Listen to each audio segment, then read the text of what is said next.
ప్రతిసారి మిమ్మల్ని చూసినప్పుడు కాలేజ్ డేస్ గుర్తుకొస్తాయి. యాక్చువల్గా నిజం చెప్పాలి, సినిమా ఇండస్ట్రీ, సినిమా ఎడ్యుకేషన్ వెనకాల వెళ్ళాలని బీకామ్ కాలేజ్కి నేను సరిగా వెళ్ళలేదు. అది నిజం.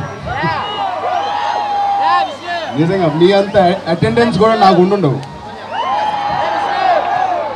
బట్ ఒక్కటి చెప్తాను, మిమ్మల్ని చూసినప్పుడల్లా ఎంత ఆనందం వేస్తుందో అంత బాధ కూడా వేస్తుంది. నేను ఎందుకు ఈ స్టేజ్లో లేను అని. నిజంగా అవకాశం ఉంటే ఒక సంవత్సరం షూటింగ్ సినిమాలు ఆపి మళ్ళీ ఏదైనా కాలేజ్ జాయిన్ అవుతాం అనిపిస్తూ ఉంటుంది. The most beautiful life, the most beautiful time. మీరు ఏమేమి అంటున్నారు ఈ అవంతి కాలేజ్ జాయిన్ అవ్వమని.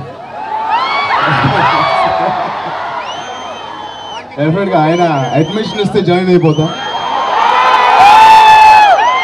అలాగే మీరు కూడా మీ ఇన్స్పిరేషన్, మీ ఎవరైతే గురూస్ ఉంటారో వాళ్ళందరినీ కరెక్ట్గా ఫాలో అవ్వండి. యూ లవ్ యువర్ పేరెంట్స్, వాళ్ళు ఎప్పుడు మర్చిపోకండి.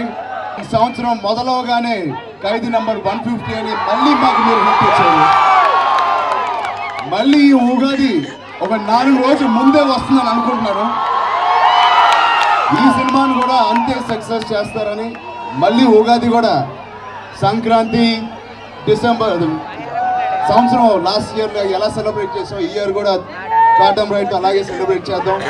ఇంకా ముందు సినిమాలు, రేపు పొద్దున సుకుమార్ సినిమా ఒక వారంలో సుకుమార్తో స్టార్ట్ అవబోతుంది.